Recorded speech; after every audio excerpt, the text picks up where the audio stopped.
What time is it? It's Father Time, the King of Truth. Going back into a little history about the first Memorial Day. The King of Truth. Going back in time in reference to the first Memorial Day. Roughly, I believe they said this is like 1865, 1866. Little unknown facts, which I had known when I was a kid. Before it was Memorial Day, it was Documentation Day, and some people called it Declaration Day. That's what I was told. And I had called a friend of mine and I said, "Hey, man, happy Memorial Day." And he said, "Man, screw Memorial Day." And I said, "Brother, don't you remember?" He said, "What are you talking about?" I said, when we called it Declaration Day, Documentation Day. And he said, "What are you talking about?" And I said, "Man, when we were kids, man, it was always brought to my attention, that's what it was, man, that we started it after the Civil War. That was the history I got from my parents." And when he went into, thought about it, he said, "Yeah, I do remember my dad mentioning something to him at that time, during that time." He said, "Man, but I just forgot about it, man." He said, "So much has been going on." I said, "Man, forget Trump, man. Don't let him screw up your head, brother. Forget it. This is where it's at." So I went into the archives, and this is what I come up with.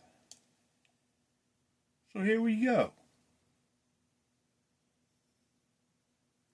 This is where it's at. Let's listen.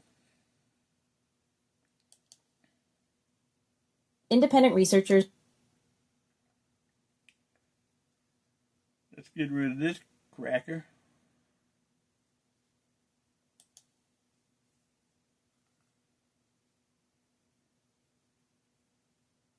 I gotta run this back. Memorial Day. Well, today I'm going to tell the story about formerly enslaved people in Charleston and the very first celebration of Memorial Day. You can reach out to me at OneMikeHistory.com in the contacts page. Also, if you'd like to support the channel, you can do so on my Buy Me Coffee and my Patreon page in the description below. Give us 5 stars on Apple Podcasts and support the YouTube channel. But without further ado, let's get started. Memorial Day celebrates and commemorates the brave soldiers that lost their lives during all American conflicts, but its roots are based in America's deadliest conflict, the Civil War. Born out of necessity due to the colossal amount of lives lost during the conflict, at least 600 to 800,000 Union and Confederate soldiers perished. To remember their lives, the first National Memorial Day was observed May 30th, 1868.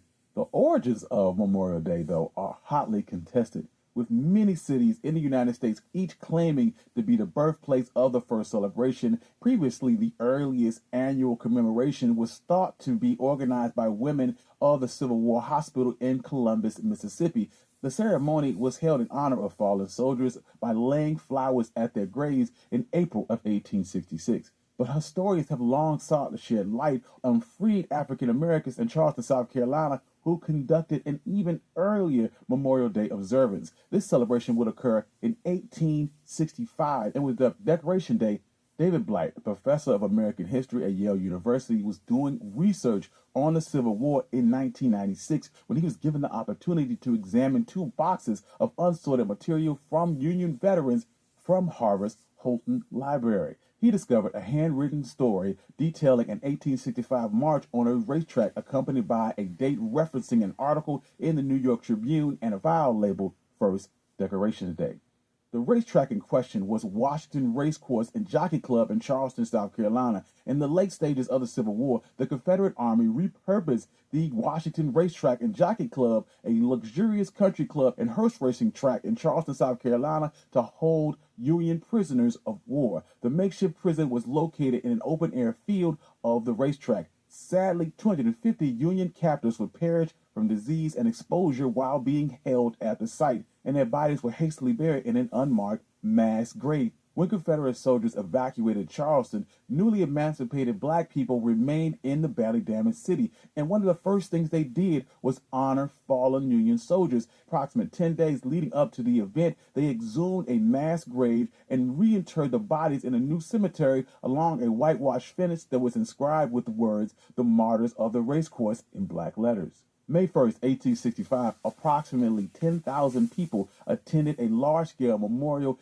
gathering to honor the fallen Union soldiers. During this event, 3,000 children from the local black schools marched around the racetrack holding roses and singing the Union hymn of John Brown's body. Reverends would lead the attendees in prayer, spirituals, and other religious activities during the event. Union officers, missionaries, and black pastors also frequently delivered speeches to commemorate the fallen soldiers. The people at the memorial gathering sang numerous patriotic songs, including, and not limited to, "America, We Will Rally the Flag," and the Star-Spangled Banner. To close out the day, later in the afternoon, 3 white and black regiments from the Union Army marched around the graves in a choreographed drill, and this tribute was documented in both the Charleston Daily Courier and the New York Tribune.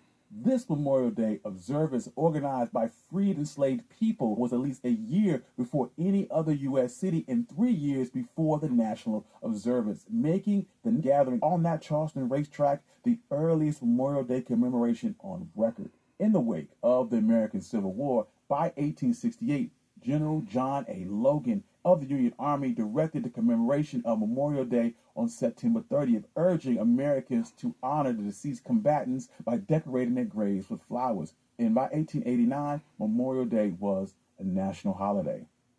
I'm never wasting money on take. Factor helped me take control.